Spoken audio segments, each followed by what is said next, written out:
Hello friends, आपका स्वागत है आपके अपने यूट्यूब चैनल अभिजीत क्लासेस में। और आज की क्लास में हम लोग रोटेशनल डायनामिक्स के एक प्रॉब्लम को सॉल्व करेंगे जो IIT जेईई में पूछा गया है। तो दोस्तों चलिए शुरू करते हैं। क्वेश्चन है हमारा, two discs A and B are mounted coaxially on a vertical axle. The discs have moment of inertia I and 2I respectively about the common axis. Disk A is imparted an initial angular velocity 2 omega using the entire potential energy of a spring compressed by a distance x1.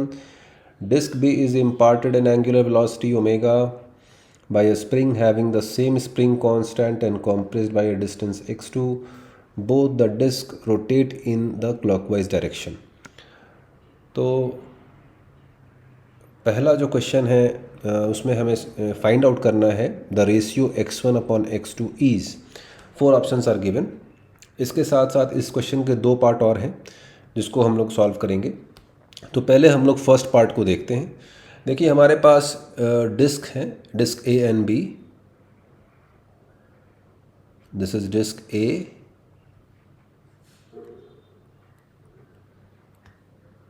suppose is the center of the disk, and disk B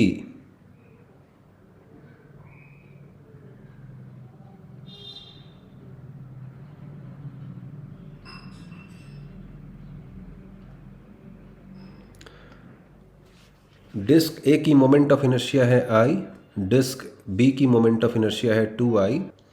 now both the disks are mounted coaxially on a vertical axle. Suppose this is the axle, coaxially mounted है। Disk A is imparted an initial angular velocity 2 omega using the entire potential energy of a spring compressed by a distance x1. Disk A को जो angular velocity provide की गई है with the help of a spring is 2 omega, and disk B is imparted an angular velocity omega by a spring having the same spring constant and compressed by a distance x2. Disk B को जो angular velocity impart की गई है it is omega। किस तरीके से किया गया है? आपके पास एक स्प्रिंग है which is compressed by a distance x1 for disc A and disc B के लिए x2 कंप्रेशन है, और उसकी पूरी एनर्जी को कन्वर्ट कर दिया गया है डिस्क की काइनेटिक एनर्जी में। तो देखिए दोस्तों, आपको यहाँ पे पहले तो स्प्रिंग की पोटेंशियल एनर्जी मालूम होनी चाहिए। स्प्रिंग की पोटेंशियल एनर्जी होती है 1/2 kx²। Half kx² is the spring potential energy.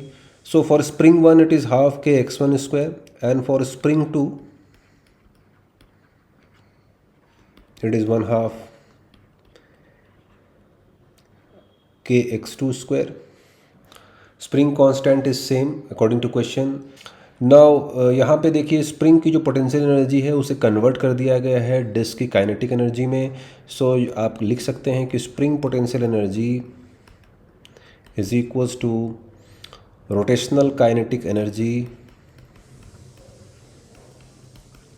Of disc. तो आप पहला इक्वेशन डिस्क ए के लिए अगर लिखें, so you get 1/2 kx1² is equals to rotational kinetic energy कितनी होती है डिस्क की, 1/2 ICM इंटू ओमेगा स्क्वायर, आपको पता है। So it is 1/2 ICM is I, omega square is 2 omega square. Disk A की जो angular velocity is 2 omega and moment of inertia is I. So we get kx1² is equals to 4I omega square. Suppose this is equation number 1. Now for disk B के लिए आप लिख सकते हैं, disc B को जो kinetic energy provide की गई है, ये प्रोवाइड की गई है स्प्रिंग की पोटेंशियल एनर्जी को कन्वर्ट करके। तो spring potential energy is 1/2 kx2² it is equals to 1/2 moment of inertia of disk 2 is 2I and the angular velocity is omega, so 1/2 2I omega square. Therefore kx2 square is equals to 2I omega square. This is equation number 2. If you divide equation number 1 by equation number 2, we get, so from equations 1 and 2 we get x1 square upon x2 square is equal to 4I omega square over 2I omega square, which is equals to 2. Therefore x1 upon x2 is root 2. So friends, option number C is correct. The ratio x1 upon x2 is root 2. तो आपने देखा कि भाई यहाँ पे आपने spring की potential energy को कन्वर्ट कर दिया rotational kinetic energy of disc में, और वहाँ से दोनों डिस्क के लिए अलग अलग इक्वेशन को लिखा, और उस दो इक्वेशन की मदद से we have obtain the value of x1 upon x2. Now moving to the second part of this question. तो देखिए इस क्वेश्चन का दूसरा पार्ट है, हमें फाइंड आउट करना है कि when disk B is brought in contact with disk A, they acquire a common angular velocity in time t. The average frictional torque on one disk by the other during this period is. Disc B को disc A के साथ contact में लाया जाता है, फिर दोनों disc एक कॉमन एंगुलर वेलोसिटी एक्वायर कर लेते हैं t टाइम में. We have to figure out the average frictional torque on one disc by the other during this period. तो चलिए देखते हैं, पहले इसको हम लोग विजुलाइज करने की कोशिश करते हैं. देखिए हमारे पास दो डिस्क हैं, disc A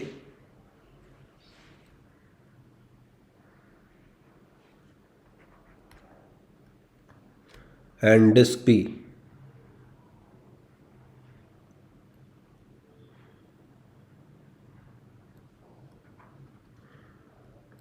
Both are mounted coaxially on a vertical axle. आपको पता है डिस्क ए की मोमेंट ऑफ इनर्शिया आई है और डिस्क बी की मोमेंट ऑफ इनर्शिया 2i है. डिस्क ए को जो एंगुलर वेलोसिटी प्रोवाइड की गई थी it was 2 omega. Disc B को एंगुलर वेलोसिटी प्रोवाइड की गई है omega using springs. Now this is the situation before, and बाद में क्या किया गया, डिस्क बी को डिस्क ए के साथ कांटेक्ट में लाया गया, फिर दोनों डिस्क एक कॉमन एंगुलर वेलोसिटी से मूव करने लगती है. तो फाइनल जो सिचुएशन होगा वो कुछ इस प्रकार होगा.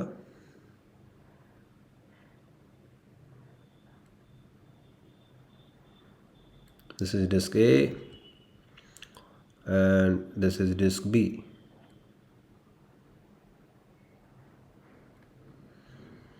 Now both the disks are rotating with a common angular velocity, suppose omega dash. This is the situation after. तो हमें फाइंड आउट करना है कि average frictional torque on one disc by the other during this period. Torque is rate of change of angular momentum. So average frictional torque will be equal to the change in angular momentum divided by time taken for that change. Now initially before जब इनको contact में नहीं लाया गया था तब दोनों disc अलग अलग एंगुलर वेलोसिटी से मूव कर रही थी. इसके बाद t सेकेंड के बाद दोनों एक कॉमन एंगुलर वेलोसिटी से मूव करने लगती है. तो टाइम कितना लगा, t सेकेंड लगा. तो आपको पता करना है कि भाई एवरेज फ्रिक्शनल टॉर्क किसी एक डिस्क पे कितना लगेगा ड्यूरिंग दैट पीरियड. तो आप किसी एक डिस्क की चेंज इन एंगुलर मोमेंटम को फाइंड आउट कर लें. इनिशियली उसकी एंगुलर मोमेंटम आपको पता है, फिर फाइनली एंगुलर मोमेंटम को आप फाइंड आउट कर लें, उसके बाद चेंज को फाइंड कर लें. It means final angular momentum minus initial angular momentum, और उस चेंज को डिवाइड कर दें आप time taken for that change से, तो आपको पता चल जाएगा कि एवरेज फ्रिक्शनल टॉर्क कितना प्रोड्यूस हो रहा है. क्योंकि यहाँ पे देखिए जो टॉर्क लगेगा वो फ्रिक्शन फोर्स के द्वारा ही लगेगा. किसी एक डिस्क पे जो टॉर्क लग रहा है that is due to the frictional force only. तो पहले तो आपको ये पता करना पड़ेगा कि भाई फाइनल एंगुलर वेलोसिटी कितनी होगी. तो यहाँ पे आप एंगुलर मोमेंटम कंजर्वेशन प्रिंसिपल को अप्लाई कर फाइनल एंगुलर वेलोसिटी को फिगर आउट कर सकते हैं. तो दोस्तों हम लोग यहाँ पे पूरे सिस्टम के लिए एंगुलर मोमेंटम को कंजर्व करने जा रहे हैं. Applying principle of conservation of angular momentum, which states that initial angular momentum is equals to final angular momentum. So initial angular momentum of both the disk, initial angular momentum of disk A is I into 2 omega. Initial angular momentum of disk B is 2I into omega, and final angular momentum of disk A is I into omega dash. Final angular momentum of disk B is 2I into omega dash, because both the disks are moving with a common angular velocity. So 2I omega plus 2I omega is equals to 3I omega dash. Therefore, omega dash is equals to 4 upon 3 omega. So this is the common angular velocity of both the disks. आपने angular velocity find out कर लिया. Now we need to figure out what is the average frictional torque. देखिए हमें find out करना है the average frictional torque on one disc. So you can find the average frictional torque in on either of the discs. तो देखते हैं हम लोग disc ए पे निकाल लेते हैं एवरेज फ्रिक्शनल टॉर्क कितना लग रहा है. सो tau average is equals to change in angular momentum divided by time taken for that change. So this is equals to final angular momentum minus initial angular momentum upon time taken for the change is t. So tau average due to the friction, so average frictional torque is equal to change in angular momentum. Change in angular momentum means final angular momentum minus initial angular momentum. What is the final angular momentum of disk A? Final angular momentum of disk A is I into omega dash minus initial angular momentum is I into 2 omega upon t. So this is equal to I multiplied by 4 by 3 omega minus 2I omega upon t minus 2I omega upon 3t. Therefore, average frictional torque is equals to 2I omega upon 3t. So, friends, the correct option is option number A. This is the average frictional torque on disk A. Similarly, you can figure out the average frictional torque on disk B. That will be same. Now, third part of this question is, चलिए हम लोग उसको solve करते हैं. We need to find out the loss of kinetic energy during the above process. Loss of kinetic energy.